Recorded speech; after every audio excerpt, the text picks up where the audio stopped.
Oh yes, this is not normal for Reed Weens. What, my broken foot? Yes. Hey everyone, and welcome to Broken Foot O'Clock. Mm-hmm. Where we break London's foot. Yeah, we're going to break the other foot today. Yep. Welcome to Reed Weens episode... I don't know. 10. No? Nope. 16 maybe? 16, 17, I think. Something in that area. Wow. It's been a long... That means a we've been whole doing... 17 months. Well, 17 No, years. we're more- No, I know. It's been more than 17 this 17 years. is episode 17. Yeah. Jesus, that was loud, Joe. And? You're breaking. We're breaking feet. I gotta break my neck. Let's see, we've been doing Reed Weens for... A while now. Yeah, 2.5 years. That's crazy. Good haircut. Yeah, Look at that face. Yeah. I hasn't can't see. changed. Thomas's haircut? My hair, Oh, no, my my hair was haircut. pretty long at that point. It was. Yeah, and then I shaved it off, and now it's coming again. It's coming again. Mm-hmm. It's in that stage where it looks like I'm a weird anime character because I have the wings. Well, you're a weird anime character. That is true. I am a pretty weird anime character. Some would say the best anime character. Well, no, clearly not. But, you know, being in, like, the top 5 is enough for me. No, I'm just kidding. But, yes. Welcome to episode 17 of Reed Weens, where this month we read the first 47 issues of Invincible, which translates to First compendium. the first compendium. And, yeah.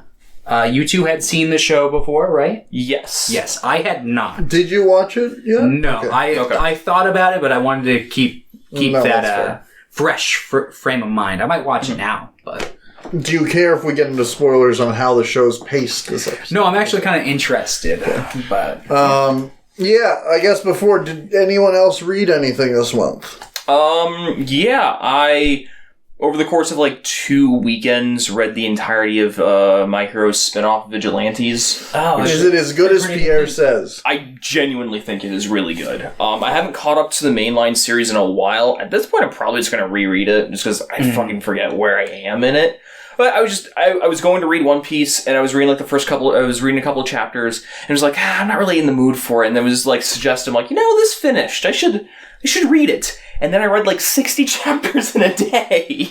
No, it's really good. It takes place like 4 or 5 years before like the actual events of like the main series starts, and it's all about the vigilantes of the streets. So they're not official heroes. They're just kind of just people that sometimes have powers, sometimes don't, just like helping out where they can. And the law doesn't like them. Yeah. And it breaks down a lot of like interesting things that I like in the My Hero universe. Like what like makes a hero, like the divide between like hero and villain is literally just how popular you are and how likable you are, and the entire system is warped and fucked around that. And I think it's really interesting. And they go into that a lot. Plus, I really like the main cast.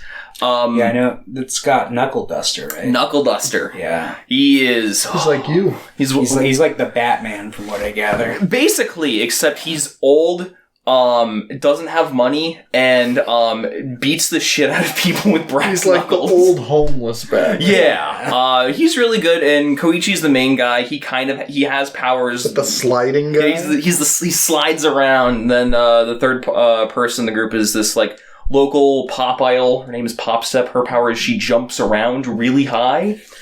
She's fun, but no, a lot of the characters are really good. A lot of the side characters are really, really funny. They have this like kind of enemies to friends dynamic where like they beat up a lot of local thugs, and then like a lot of the local thugs are like, well, we can't get jobs because we would be, we just can't get jobs, so we're just going to open up a local cafe, and everyone they beat up ends up working at the local cafe, and it's really cool. Interesting. And it goes to a lot of places. I like it a lot. But that was the main thing I read. Yeah. How about you guys? You read anything crazy? No, just Invincible and whatever new chapters of One Piece came out. Oh, and I read like 20, 25 odd chapters of One Piece. Slowly working my way through Punk Hazard. Ah, I see, yeah. Yeah, that's kind of Punk Hazard's a spot where a lot of people get stuck. Yeah, it's been a slow worker for me. There's like some interesting stuff happening. Yeah. Like Trafalgar showed up at this point, so it's kind of tipped their hand. They're fighting the slime. Everyone's kind of trying to get back together and all. And so, like, things are happening. I'm enjoying it, but it's been one of the arcs I'm just like, yeah, I'm just going to need to kind of piecemeal this one out. Yeah, that's fair. Yeah, because once you get past Punk Hazard, it's pretty much smooth sailing. Yeah. The rest of post time skip for the most part. There's obviously it's One Piece. It's got its moments where it's but yeah. But I still like One Piece. I like Punk Hazard. It's not like the best arc, but it's still like pretty good. Yeah, it's definitely probably like might be on my bottom 5. I just think it runs a little too long. But yeah, I'm kind of at the point. I'm like, okay, I see what's happening. This is really cool. I want to go to the next thing though. Yeah, no, definitely. But yeah, what about you? We talked briefly about it on the other podcast that we do. Screen Weens. You should go check it out. Tell your grandma. I don't know how you would be listening to this if you didn't know what Screen Weens was. There's got to be at least one. Yeah, maybe not. Maybe. There doesn't have to be, but there should be.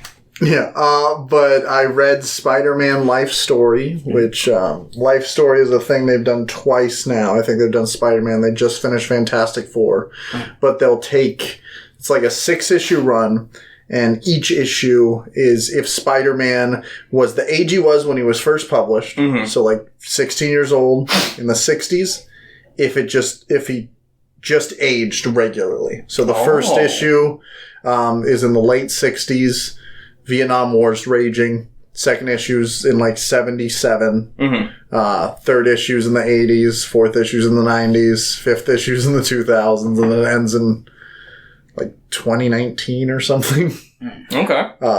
Which is when it was published. They also did an annual like 2 years later where it was about J. Jonah Jameson over the 60-year course. Oh, that's awesome. Which was pretty fun. In general, it's pretty good. It hinges a lot on your knowledge of Spider-Man. Like, I don't know a ton. I like Spider-Man quite a bit, but I don't think I'm extremely knowledgeable on every Spider-Man event, but I got enough. But like somebody who had not read any Spider-Man would probably be like, what the fuck is Ben Reilly? Who the fuck is this? What's happening? I think that in general, if they had done like giant sized issues, like 50, 60 page issues per comic, it would probably work, but they're only like 35 pages, like a regular issue. So you don't get quite enough grasp on each decade for it to be like great, but in general, still fun read. I also bought there was a newer printing of the Monkey King Journey to the West from a couple years ago that's like a revised and kind of re-edited and repaced version that I'd heard good things about. So I bought that. I'm like 20 pages in, but I started reading that because I really like the Monkey King. I have another Monkey King book that I ordered that's like a young adult novel about a girl who like meets the Monkey King. So I've been in a real Monkey King kind of mood. Monkey King kind of guy. Monkey Prince, the DC comic, just finished up. I've only read up to like issue 6 because I'm like, I'll just wait for it to finish. But it just finished, so I'm probably going to read that. And yeah, I don't think I'm pretty behind on One Piece still. I need to just because I like sitting down and being like, I'm going to read 40 chapters. No, that's fair. It's definitely an experience to do so. Yep. That's why I always go back and do arc rereads. Superman #1. I can't remember if Superman, the Joshua Williamson run had started yet when we recorded last. But that's 2 issues in. Really enjoying that. There's another. They're doing a whole Dawn of DC where they're light rebooting the DC universe again. At least with specific characters. There's a Green Arrow 5-issue run coming out soon, also written by Joshua Williamson that I'm excited for. But Superman stuff, there's like a million things, but I've been reading that one, and then Adventures of John Kent is pretty good. The Ultraman, which is the Superman from the Injustice universe, is going around killing other Supermen, so they need Josh. The One? They need, what? It's like the One. Yeah, they need John Kent to help him, or help kill him. So that's been pretty fun so far. That's only 2 issues in. And I read the first issue of Superman Lost, which the second issue comes out tomorrow. But that's one where Superman goes on like a routine kind of mission. He's like, okay, Lois, I gotta go to space. I'll be back. And then he comes back and it's only been like 3 minutes for her. She's like, geez, that was really fast. And he's like, what do you mean? I've been gone 20 years. So that's the kind of shit that I'm like, yeah, let's go. The first issue has a lot of setup, but it's going to be 10 issues, which I think is a nice run. Like a nice size run for like a 1 arc kind of thing. So I'm interested in that.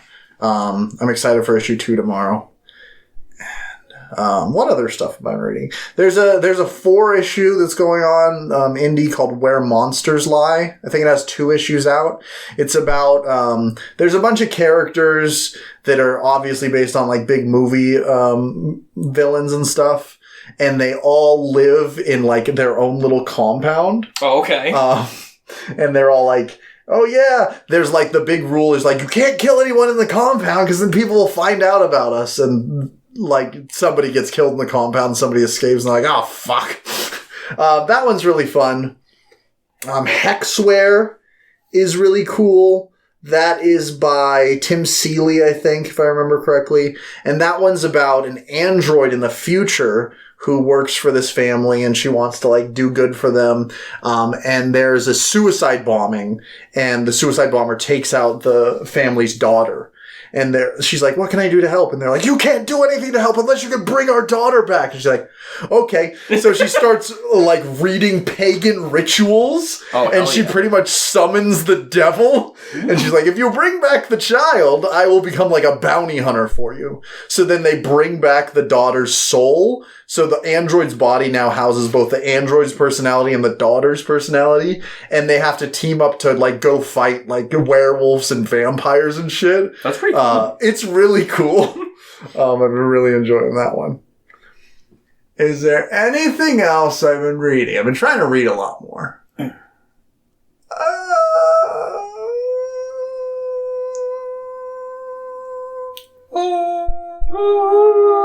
Oh! Hellcat #1.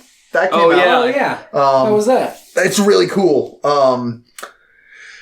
It's kind of like a murder mystery. Hellcat is being like, people are like, Hellcat killed this person. She's like, I did not kill him. And then Sleepwalker's like going insane. And Rick Sheridan, she shows up to see Rick Sheridan at the very end of the issue. And he's in like, he had checked himself into like a mental asylum. So it's really strange. I'm really intrigued by it. It's also really brutal for not being like a parental advisory like comic. Like there's a part where she just finds like a pool of blood and there's just somebody's like face just in the pool of blood and it's just like a peeled off face. I'm like, what the fuck? It's pretty cool. I'm really excited. I think issue 2 comes out next week. Okay. Yeah, it's just going to be a fun 5 issue. But I love Sleepwalker. Yes, that's what I've read. More Sleepwalker. And then I forgot to read Invincible. Sorry. Damn, crazy. Just kidding. I read Invincible. I finished last night because I was kind of just like, I was going at a pretty steady pace. And then I'm like, I'll just read it all. And then I left like 5 chapters for like a week so I could be a little more refreshed. And last night I'm like, do I want to just read more? And then I said, no, I'll probably finish the series, but let's talk about Invincible. Let's talk about Invincible. So, Invincible stars our main man, Invincible, Mark Grayson. He is kind of your average teenager whose dad is also whose dad is also basically hyper Superman from a different planet. And kind of the story starts off, he's just in high school, and then one day he gets his powers, and then he's superheroing alongside his dad, and they go on adventures, and then wacky antics ensue. The main wacky antic being Mark's dad, Omni-Man, is from a planet called Viltrum, and they're affectionately just like spaced fascists, but will kill people who are weaker than them. The way they determine who's weaker is, well, if you fight and the only one who lives is the stronger one, so it's literally survival of the strongest. He was essentially sent there to colonize the planet and take it over, but met a woman, fell in love, had Mark. Now he's kind of protecting the world-ish. And that's kind of like the basic for the story. A lot of it is just kind of, you know, filling out our hero cast, our villain cast, and then just kind of seeing all the fights and stuff happen. It's kind of like the broad stroke of the story. Yeah. No. Yeah, I guess before we get into it, I guess what were your basic overall thoughts? Did you like it?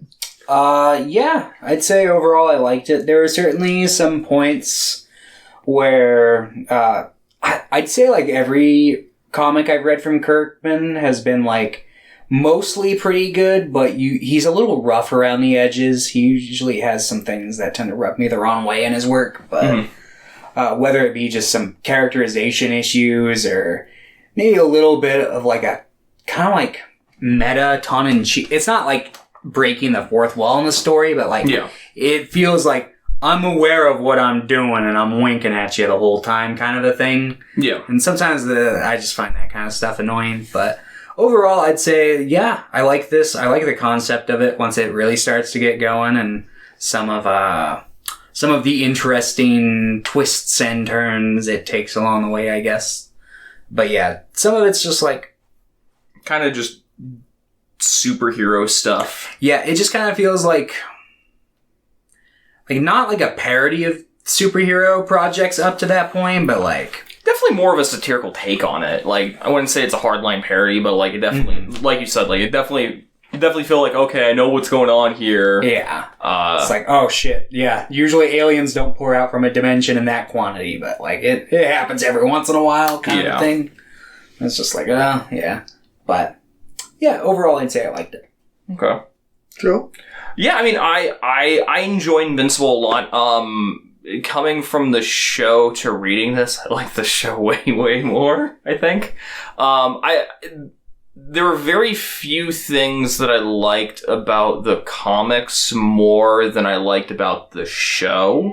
And I liked the art style enough, especially, you know, when Kirkman gets, you know, the full page spreads I thought were gorgeous. Yeah, it's mostly it's a lot Ryan of like Otley, I think, did most of this first. Yeah, okay. He was co-creator and artist for. Well, the first 9 issues are by someone else. I can't remember who, and then the rest Ryan Otley drew. I'm gonna check. Keep going, Joe. But yeah, I mean, a lot of my issues I had with it were just like pacing and structure. Yeah. Which you said you were fine with us like spoiling like the pacing of the show, right? Yeah. Essentially, a lot of the storylines that are like elongated throughout the entire show are very much condensed down. Like a lot of the fat is trimmed from the storylines, and you're just getting like the beats of it, which is so nice. Yeah. I like Mark. I like Omni-Man. I like their dynamic. I like a lot of the supporting cast. I think it's interesting enough. I love the Mauler twins so much. I love their constant hatred over each other, trying to figure out who's the clone and who's the real one. I love whenever they're on screen. They're fantastic. I think, you know, Alan the alien I love him. He's great. You know, there's a lot that I like and a lot that I love, but not a lot that I would say like hits a lot of highs for me. Yeah. Yeah. I'd probably generalize about the same way. Okay. By the way, first 7 issues are the art's done by Cory Walker. I can't remember his name. He was the co-creator of Invincible, and then starting with issue 8, for the rest of this compendium, Ryan Otley did the art. Okay. Lonnie, what did you think about the read? I thought it was okay. Yeah. Thanks for watching. No. So, yeah, I think there's a lot. Kirkman, especially in this first compendium, seems to really want to kind of flesh out his world and add a lot of fun, kooky characters, but he doesn't like to really expand upon his lead characters. At least, definitely in the first, 30 issues of this. Lot of pacing issues. Like, even if I hadn't watched the show, I would have been like, why did this happen? Yes. So, like, the Guardians of the Globe, spoilers for Invincible, even though we already briefly said it. So, Guardians of the Globe die in issue 8 in this, the end of this. Yeah. They die at the end of the first episode in the show.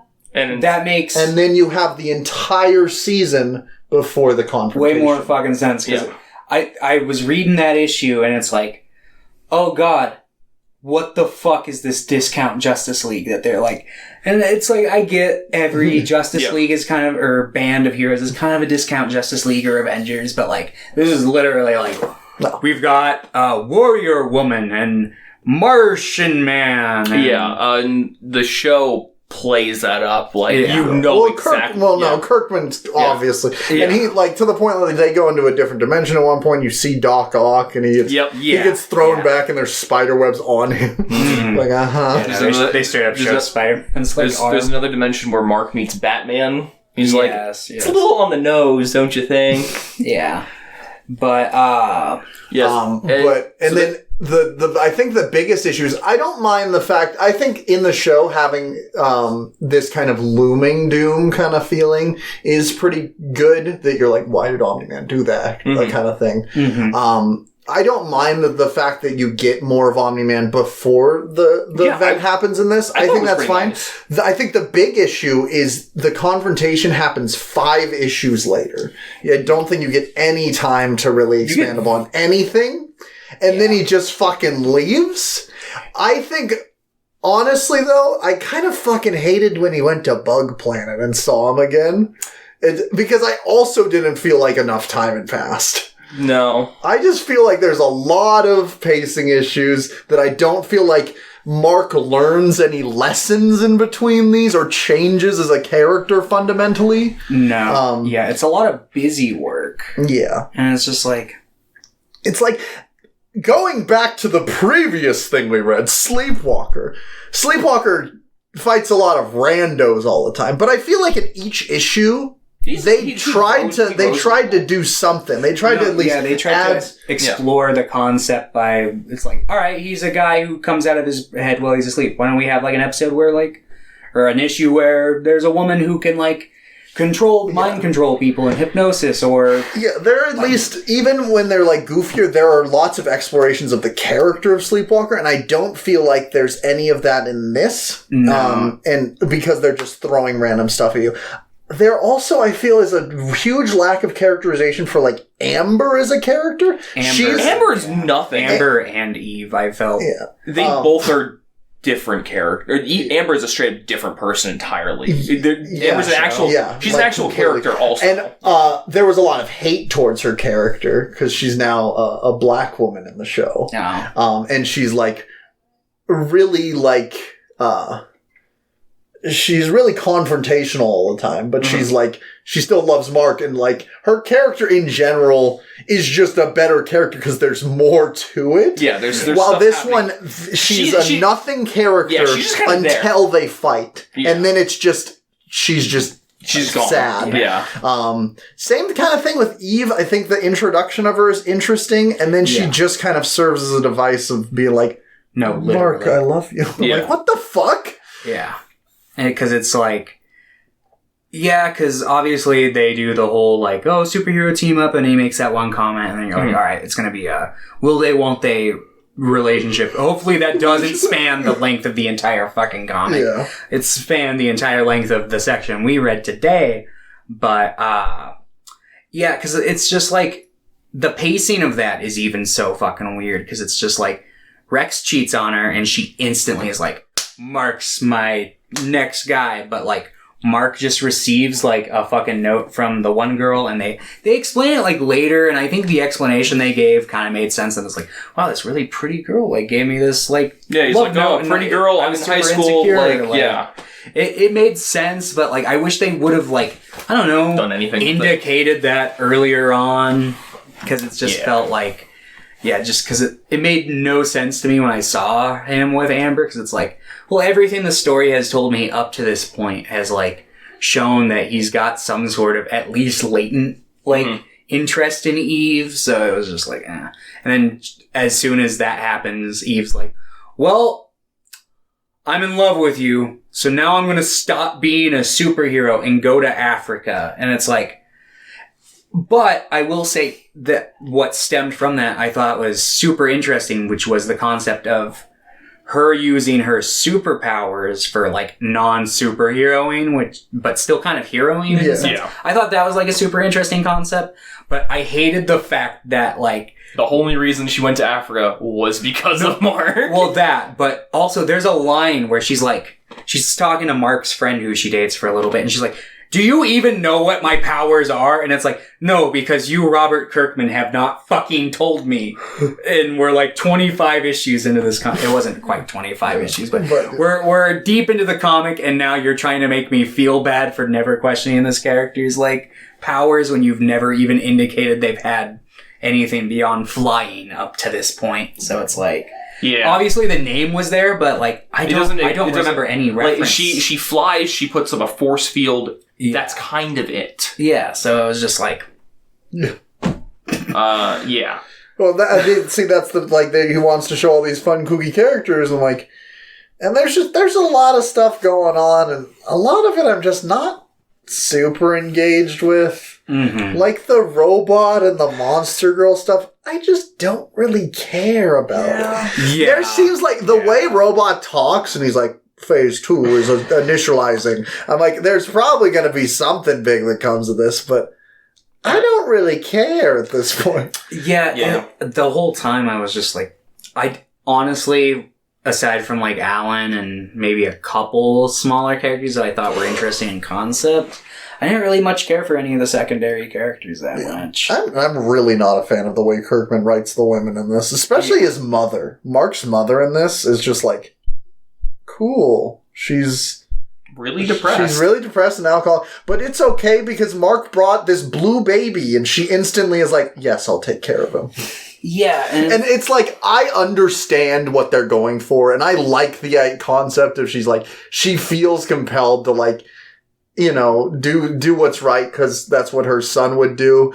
But like, she's always just like, yeah, I love this baby now. I'm like, that's not, you know, if she was taking care of it and she's like, I want to help, but I like can't stand looking at this baby because it reminds me of your father. Like, that'd be interesting, but it's just like, no, you don't. Kind of just accepts it. We're just going to introduce the blue baby, who I'm really not a fan of right now. The bug baby. Walter Oliver, that was his name. Yeah. Yeah. Like, it's fine in concept, but it's just like, cool, why didn't you wait until like issue like 80 for this?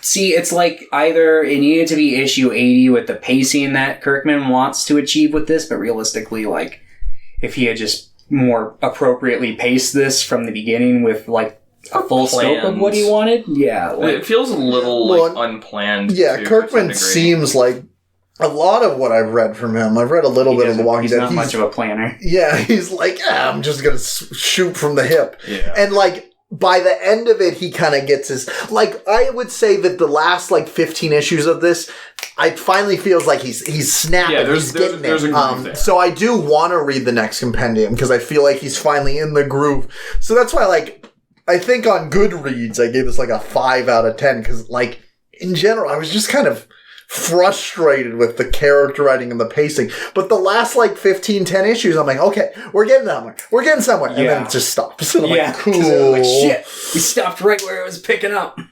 I think I miss my wife. Yeah. I laughed so much when I saw that panel. It was so obvious the whole fucking time. Yeah, no, I saw a whole page spread of him saying, I miss my wife. And I'm just like, he's powering up. He can't die right now. He misses his wife. He misses his wife too much. Yeah. I was talking to Pierre about this. The entire time I'm reading this, I'm just like, there are 7 storylines happening in parallel that aren't feeding into each other or doing anything. It's just like, we randomly cut away to a whole page of the trash bag that Mark threw is in London and people are worshipping it. I thought that was really good and really funny that they were worshipping the trash bag.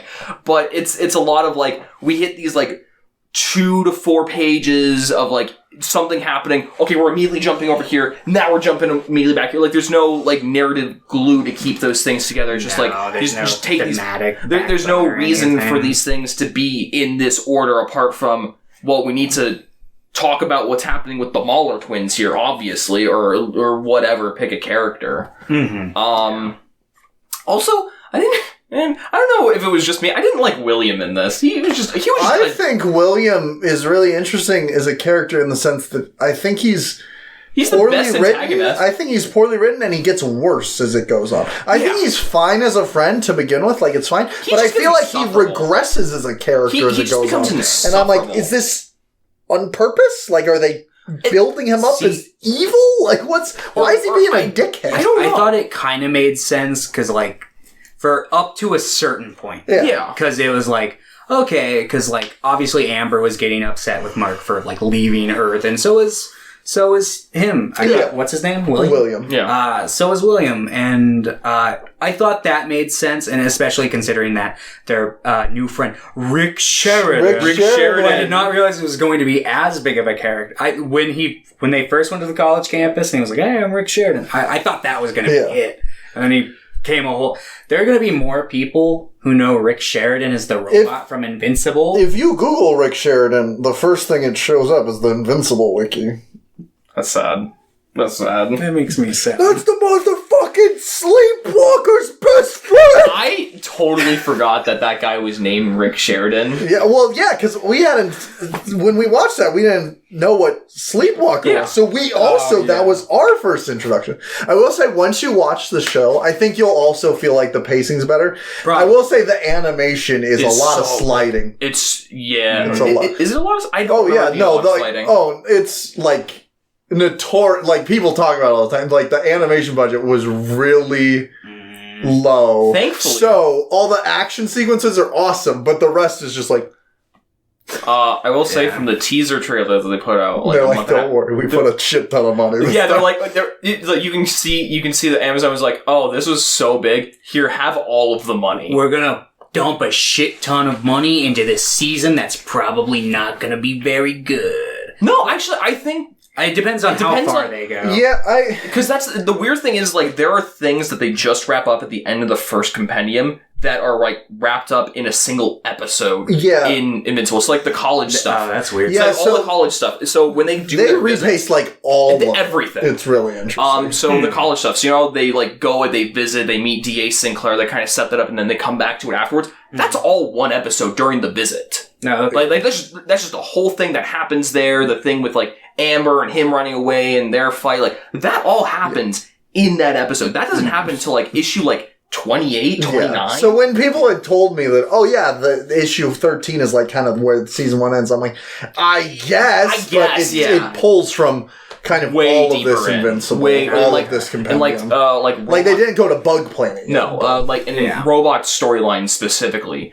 That's like part of the finale for season. But yeah, he becomes his little. I'm a little boy. Yeah, at like the end. I'm a real boy now. As like a climax to the season. So yeah, that was my big issue. It's just like, oh cool. I know all these storylines because it was all rearranged and recondensed and put in a form that like makes a lot of sense for what's happening. But like to see all these things just happen strictly in parallel it was just bizarre. Just absolutely bizarre. Yeah, I'm sure. Yeah, because there's... And I think a lot of those don't need to be parallel. No, they don't. Because, there's a lot of weird stuff where it's just like, kind of, an arc builds very slowly in the background and you get a lot of screen time and you're like, what the fuck is this? Like... I actually like this example of it, but the guy going around collecting all of his multiverse selves. Yeah, Rick Sanchez. Mm-hmm. Yes. I like the build up, and then it just like they just fucking slammed the last half of it just immediately. Yeah, I kind of liked the abruptness of it though, because I was also kind of in Mark's boots where I thought he was going to be stronger, and then do like that. I love that part of the story where he's like. He literally talks himself up and Mark goes, okay, I have to go sicko mode. And then he goes, oh, I didn't need to go sicko mode. Yeah, it was. I thought that part. To sicko mode. Like, as goofy as that part was, to me, I really liked it. But also, like, they don't dwell on that at all. No, and it's like, I wish that had been a bigger character moment for Mark. Like, because it was obviously supposed to be the first sign of him, like, losing control. Yeah. And, like... And they talk about that later, and the Viltrumite lady, she shows up and she's like, I'm gonna kill your mom. Yeah. She's like, I'm just joshing, I'm just joking around. Yeah. I'm just kidding. Or am I? Or am I? I'm not, but, like, I'm kidding right now. Yeah. Yeah. I'm kidding for the moment. Or, like, they didn't talk about that enough, and I feel like they talked about Omni-Man too much for as little ground as they, like, covered. Yeah. Like, like, it sucks because it's just like, okay, these are, like, cheap ploys to, like, tug at my heartstrings. Like, Mark comes in and sees his mom just drunk crying on the couch. It's like, well, obviously this is sad, but also, like, we're not doing anything with this. Well, I think that my main issue is I kind of like this idea that they're stuck in these loops and, like, she's not getting any better. Mm-hmm. And then they kind of, like, he kind of abruptly ends this kind of arc for these characters, which I'm not a fan of. Like, he goes to Bug Planet, he sees his dad, he brings back the baby, and then it's kind of just done. She's like, oh, I met someone.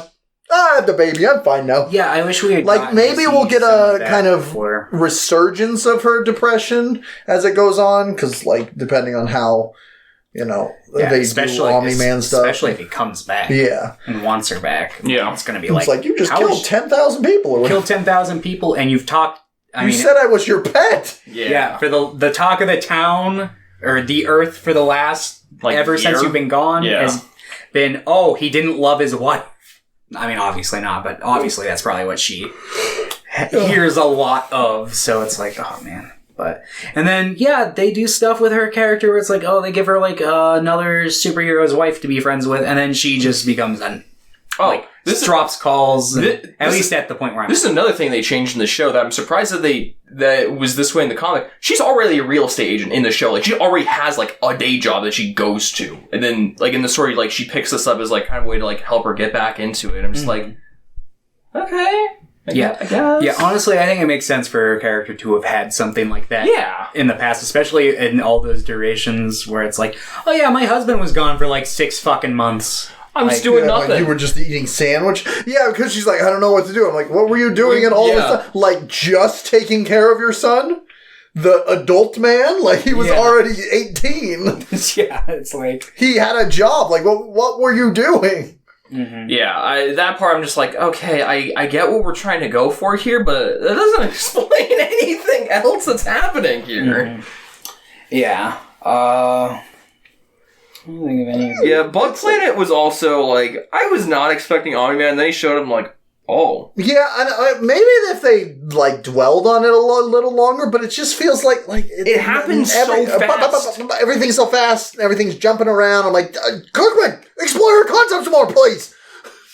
And like the Viltrum dudes show up and then they die in like an issue and a half, and it's just like I guess we don't need a lot of this, but like expected something slightly more. I guess it's like build up Omni-Man as like, because in his culture, in his world, like he is like regarded as one of the top dogs. I guess that makes sense. Mustache. He has his mustache. I like that all the men canonically have to have mustaches. Did you know that Seth Rogen was in this comic? He plays Alan the Alien. Oh. Now I don't want to watch this shit. It's pretty. I actually think he's pretty good. Maybe it's because I watched him first, but I'm like, these sounds. I just watched the Mario movie, so everything's gonna pale in comparison to his Donkey Kong. That's fair. Yeah. Well, up until Mutant Mayhem comes out later this year. Yeah. Later this year. I don't even know. Is he voicing a character in that? Or he voices. Because I know all the turtles are voiced by teenagers. I think he might play Bebop. That would make sense for him. That's that's the role for him. Imagine Seth Rogen as Shredder, though. That'd be good. Yeah, he plays Bebop. Nice. Yeah, okay. Somebody else big plays... I think John Cena plays Rocksteady. That's pretty funny. Hold on. Somebody played Rocksteady. Yeah, John Cena's playing Rocksteady. Interesting. Yeah, I'm not sure. I haven't gauged how I think I'm going to feel on that one yet, so... I really like that voice cast. The trailer, at least, I like the voices of the kids. I like that they're kids, you know? Mm-hmm. Yeah, it's definitely like, oh yeah, it's about time they do this, but, freaking, speaking of Alan, though, Alan's pretty cool. I like Alan a lot. I think Alan's the most interesting character. Yeah, probably. I think Mark is interesting. I just don't think they spend enough time on his actual character. I agree. Because, like, this whole time I was like... He's mostly the same guy, kind of. Except he knows he probably doesn't want to do college anymore. Yeah, it's like, that's about it. Wow, 50 issues and we got one thing. And it sucks at handling his relationship. Yeah, I think that I at least appreciate they're doing some kind of relationship stuff where he's like, I'm still young, I'm still trying to figure this out. Yeah. I just don't. It all felt very, and obviously vapid, almost it's surface level. It's just very like Spider-Man, just like the typical Spider-Man shtick. And I realize that's a pretty broad statement that you like utilize a lot against a lot of young character like comics, but like it's kind of true though. He is kind of the industry standard for that. So it's like, if you don't stray far from that marker, then it's like, well... Because it's a lot of... Because, I mean, yeah, a lot of those old Spider-Man comics are, oh, man, I'm having to deal with the responsibility of being a superhero, and also, I don't know which one of these two hot girls I want to date that both seem... But at least that's what the comic's about. Yeah. Like, this one is like, look... We're doing funny alien. Yeah. Yeah, no, exactly. Like, no! It's all background stuff, but it becomes foreground stuff when, like, they just want to kill time in between the big character arcs with Omni-Man, and it's like, just do the Omni-Man shit. I don't give a shit about the rest. I will give it this praise. I like the fact that it's constantly bringing up these annoying problems to, like, hammer home these things on Mark. But then we don't get, like, Mark blowing up, essentially, after all these things are constantly being hammered on him over and over and over again. It's like, I would like to see some give here. Yeah, it feels like we're possibly the wheels building are just towards spinning. that still, but maybe. It's taken a long time. Yeah, it's a lot of build-up. Yeah, I won't say, like, I dislike Invincible as a whole for the comic, because I'm probably just, like, I'm already a third through it, I might as well finish it, because, you know, this took, like... 2.5, 3 hours to read that compendium. I'm like, yeah, I could spend 6 hours reading the rest of the series. But it's just like, it's kind of rough, kind of a rough one. I like it. I think the show's pretty fun. I like the concepts. It's just, I hope I hope to enjoy the second compendium. But I know fucking Bug Boy's in it more. So we'll see how they do it with maybe Bug Boy's cool. I think there are concepts in Bug Boy too that I like. Yeah, I like Bug Boy as a concept. Obviously, he's been a very small child up to this point, so it's like I've been giving his character a lot of leeway, but I'm interested to see if he develops into anything like really interesting, because it seems like because obviously it's like when they do stuff, I can tell where it's going. Like, before Cecil even offered fucking Robot Boy a job, it was like, oh, dude, the second Mark leaves, they're going to offer this guy a fucking job, Cecil. Yeah. And that's another, like, I wish that they would speed up the Cecil shit, because it's obvious that that's going to be, like, a thing. Yeah. And it's like just kind of annoying at this point how evil he is without anybody realizing it. Can I tell you guys a spoiler for one of the covers? It's in like 13 issues or something. Or maybe it's in a couple. And it was one of the first spoilers I saw while I was working in the shop, because I just pulled out an Invincible comic to like price it for someone. I'm like, what the fuck? And it's just Mark standing over Cecil, and Cecil's all like bloody, and Mark's just holding his bloody fist up. I'm like, I can't wait for Mark to beat the shit out of him. Yeah. Because it's like, oh, this costs the taxpayers like $5 million per teleport. And I'm like, that's funny. That's pretty good. I like that a lot. I thought that was like, I think I'm addicted to teleporting. Also, they underutilized Donald in the comic. I like Donald. He's a funny guy. Was Donald the... He's like the assistant guy. Yeah, I thought so. Yeah, there was stuff that I liked from... I like he's talk to Rick Sheridan. Yeah. Was that in the show? No, not yet. Yeah. Not yet. Maybe. I don't think they've rebuilt Rick Sheridan. I don't think so yet. I think they're like, we're gonna take him away. Yeah. Mm. It's really funny. They're like, oh, I'm Cecil. You don't want to see me ever again. I think he shows up like every fucking 5 minutes. Yeah, well, he was telling that primarily to Robot, who was like... Yeah. I mean, I guess, but it's still like... It makes sense that he would pop up more. I don't know. I feel like big government man, you don't want to... Like, I'm fine with him, like, talking to him in his earpiece. I don't want to see him that much if he's, like, big government man. I feel like him coming out should only be when the shit goes down. Like, that's kind of the reason why Donald exists as a character, right? Is to be the liaison from him to everyone else. To everyone else. It seems like, yeah, I think that him having a special interest in Mark makes sense. Yeah, I guess. Man, so I'm fine with it. Mm-hmm. Yeah, I didn't think that was too bad, but, yeah, because it seems like, okay, Bug Boy's probably going to either be taken advantage of by Cecil, or if that doesn't happen, then it seemed like, even though I think Alan is well intended, I don't know about his whole organization yet, so I could see him taking... The Coalition of Planets. Yeah, I could see him taking that information to the Coalition, them being like, we need to get that boy, and... Yeah. We need another Viltrum. Also, like, the Viltrum guy in the council's obviously the Roach. Or the Roach, the Mole. Yeah. Especially since he ages, or I guess they keep saying his aging is going to slow down, but it hasn't. It hasn't yet, so I'm interested to see if he just withers up and dies really quick, but... Maybe. I like when he pulls off his beard. That was pretty funny. I'm a Viltrumite. Like, just removes the beard and that's just the good. mustache. I'm like, that's pretty good. That's pretty good.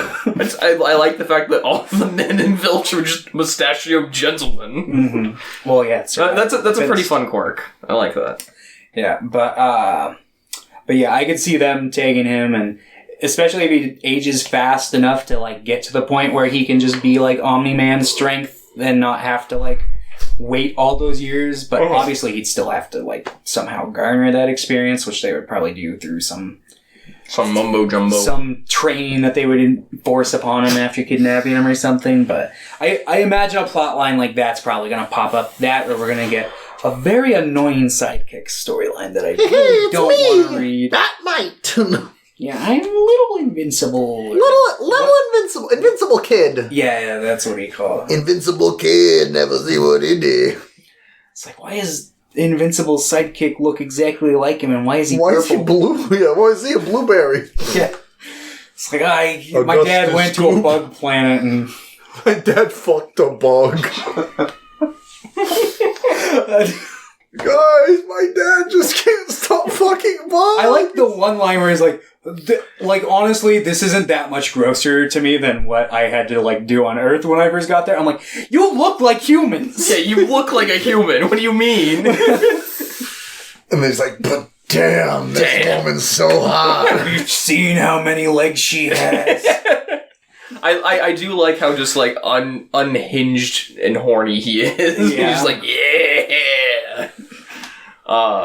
Yeah, like, this first one's fine. Yeah, it's fine. It feels a little... It's no Sleepwalker. It's no Sleepwalker. It feels a little aimless, because they're, like, don't want to rush the Omni-Man storyline, but obviously that's the only, like, storyline kind of worth going through right now. I think that's my main issue reading this after Sleepwalker, is, like, I think the last couple issues are obviously pretty rushed because they got canceled. Yeah. But, like, in general, besides, like, the crossover stuff, I think all the arcs are, like, pretty, like, great, and they feel like I had this idea when I was a child, and I've been honing it ever since. And because even, like, Sleepwalker had, like, the whole, like, overarching narrative of, like, he wants to find his escape. It seems like he has that narrative down to a T from the beginning. Like, he knows what he wants to do with it. And it feels like Kirkman's really struggling. I'm interested. I want to read his new, I think it's Firepower. That's the newer superhero comic he's been doing. I'm wondering if it has the exact same issue. Probably. I'm like, Kirkman, you can just write things down and, like, make a rough draft, you know? Yeah, because, I mean...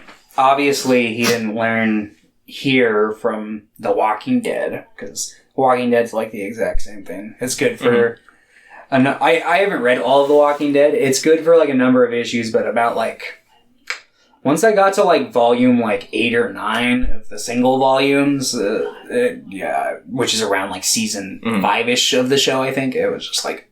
I mean, if I remember correctly, like, Kirkman had a hand in, like, the show's production. He did. He was basically like, it was like kind of his attempt to retell the story almost. Yeah, him and which makes Frank sense. Darabont basically got together and hammered it out and made it. Which makes sense given, like, the way that they just condensed the storylines down. And, like, to a certain point. Invincible started before Walking Dead. Oh, okay. I saw that they were reading a Walking Dead comic in there, so I just... They both started in 2003. Okay, this started like 6 months before. I see. I will say, that's pretty crazy to be like, I'm going to start a series right now, and I'm going to make 150 issues on one and 190 on the other. Yeah. Yeah, because... the thing with The Walking Dead is it was good for a season at the very least, but then, like, AMC wanted to axe Frank Darabont, and once he officially left the show, then it became like, why don't we take the content of the comics and just stretch it out? So it was you absolutely do not need that. There's 200 fucking issues of the comics. Yes. It's like, the comics are kind of stretched out enough at certain points, so...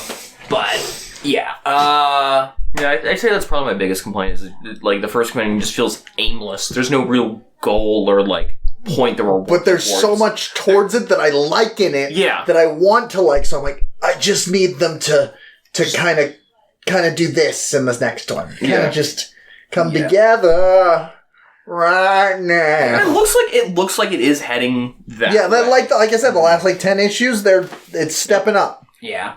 I will say, because I knew about, like, Mark versus Omni-Man to a certain degree, I knew that was, like, to me, that's what it seemed like the crux of the show was going to be, or the comic. Which is good. I think that's a good storyline to follow. Yeah, I agree.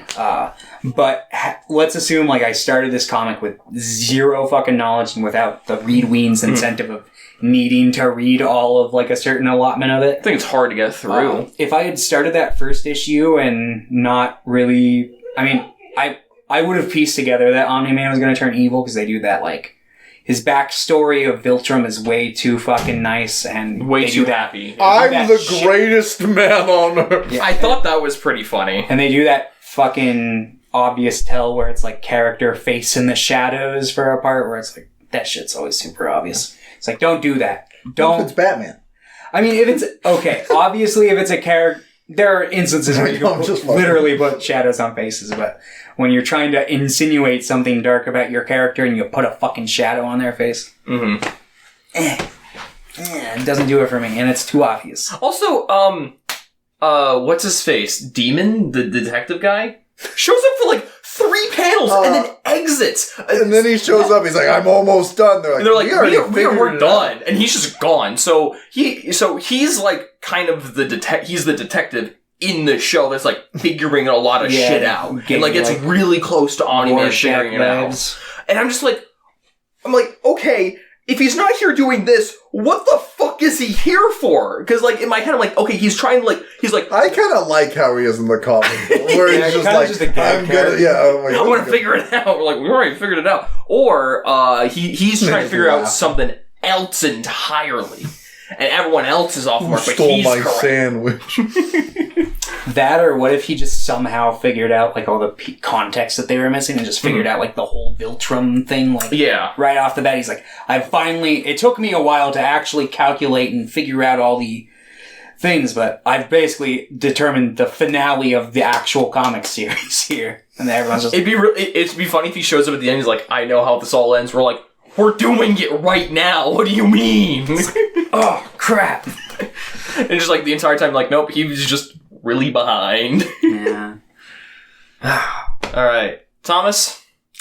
Yeah, I'd say despite the very obvious Kirkman issues I have with it, the stuff that I thought was good in it shined through, and maybe if it hadn't ended on the like build up of the arc that we're going into, I might be less inclined. But I think I might finish this. Might just hammer it out and get it done, and then maybe watch the show as that air. Well, not as it airs because I don't have Amazon, but maybe buy it on DVD or something as it goes along. But yeah, I thought it was decent. I also thought it was decent. I think I'd probably recommend you read maybe the first just volume. Just see if the first 4 issues, see if you like it. Because I don't think there's maybe the second volume too, but after that, if you're not engaged, you're probably not going to be engaged with the story. At this point, even though there are things I enjoyed, I feel like I'm going to be reading the second compendium more because I feel like I need to. Like, once I get this far into a series, I'm like, I need to just finish it. Now, I'm hoping I enjoy the second compendium more. It was fine. I think if you like superhero stuff, you'd maybe enjoy this one. Mm-hmm. Yeah, I mean, I like this. I definitely drift towards the middle, but I still enjoy it a lot. I think if I were to recommend someone to get into Invincible, I'd say just watch the show. But if you really want to read it, I'm not going to stop you. It's a decent enough read. There's still like some decent fun stuff happening. Rick Sheridan's in it. And like it's superhero kind of schlocky stuff with some fun twists and turns. Like it's not you could read worse things. But yeah, no, I definitely say like try out like the first like 13 issues. Like that gets to the climax of the first season. And if it's not like your jam, then it's not your jam. Yeah. All right, Thomas, I believe you're next. What are we reading? All right. We're going to read The Inkle by Jodorowsky. That would be neat, but no, I'm not going to pick that. The Bible. The Bible. The Pigeon Bible. Hurrah. No, we'll read the Quran. But no, not really. I don't think I could get. I mean, I think I could get through the Quran, but we would definitely take more than a month on that one. Just the last day, and Joe's like, "Hold on, I've still got half the Quran left to go." I don't know if it's a great idea for us to review a religious text.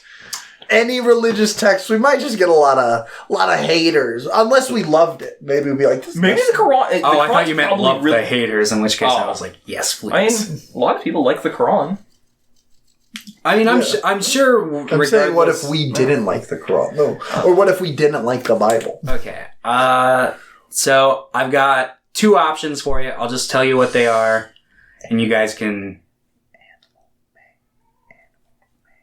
Animal Man. Animal Man. Oh, are Animal and Man are the 2 options? Okay. Animal Man.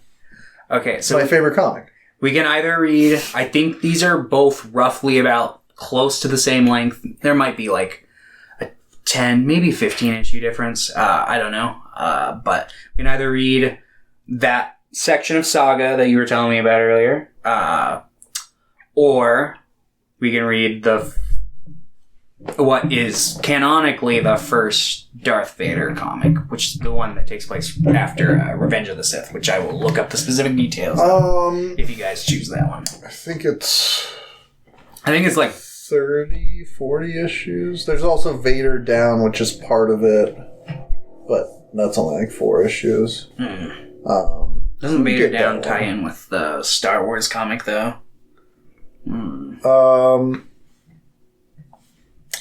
I can't remember how many issues. I'm fine with either. I read that first volume of Darth Vader a while ago, and I thought it was banging. Yeah, that's the same. It also introduces Dr. Aphra, who's great. She's got murder robots. However, I have heard great things about Saga. I've heard the new stuff for Saga is really good. Joe knows nothing about either of these comics other than the name of Darth Vader, so I'll let Joe decide. I want to experience something that's not Star Wars, so let's go with the non-Star Wars option. Saga. And you said that's... So... Can I pull it down for you? Yeah, let's pull it down. That one has water damage, so I got it for like 30% off. There you go. What Saga? Saga. Okay, what is this? I don't know. One of the most remarkable and inventive pieces of science fantasy ever to emerge from the comic medium. Alan Moore. The last great book I read was Catching Up on Saga, the graphic novel series, an incredible world in which to get lost. Quote by Lin-Manuel Miranda. Okay, I'm interested. What's the synopsis? If there is one. I think it's like, isn't it like its own universe? Yeah, it's its own like weird sci-fi like fantasy universe. Okay. I think it's about a girl named Hazel, I think her name is. And I think her parents are maybe at war. I've read like the first 10 pages and I'm like, oh, I'll get back to it eventually. Okay. And now I will. Yeah, look at that. Yeah. But I got it for, instead of $60, I got it for like $35. So worth it. Nice. Because I really don't care about condition on books as long as I can read it. You want to just read this one? I mean, if you guys are down to read more than that, I'm down because it's like that's 54 issues. If we wanted to read everything that's out, though, I think that they're up to 66 right now. Oh, I mean, the difference between 54 and 66 is not a lot. Because what they do is they'll it might be 67 by the time we record the episode. The difference between those two numbers is not a lot. I would have been fine with 66, but I think 67 might. Okay, you got me there. You got me there. Actually, I think 64 is actually the last one that's out. So actually what we should do is we should just go up to number 60 because that's the last trade that came out. Because they came out with that and then they had one more trade. Oh, okay, yeah. Sure. And they finished like the kind of mini arcs in each 6. So okay. Yeah, I'm down. So let's go to 60 because 66, the end of the next like chunk they're writing won't be out until June. So okay, cool. But yeah. That works. Yeah. I really hope I like this one. Yeah, I've heard. I'd heard a bunch of my coworkers really like Invincible, and then I read that first one. Like, yeah, I've been hearing great things about Saga for years, so now it's time to see if it really lives up to the hype. Do it. I do think it looks awesome. Like, I think the art looks really good. Yeah. So cool. I can't wait to read out of a compendium. My least favorite way to read a book. That one doesn't look. I will say. Compendiums like this are fine. I think actually my least favorite way are reading omnibuses, like hardcover omnibuses. Yeah, because it's like, hardcover. Oh, I cannot see. Yeah. Oh, look, Joe, it's you. Whoa, it is me. All right, thanks everyone for watching another exciting episode of Read Weens. Next time, Saga. Yes.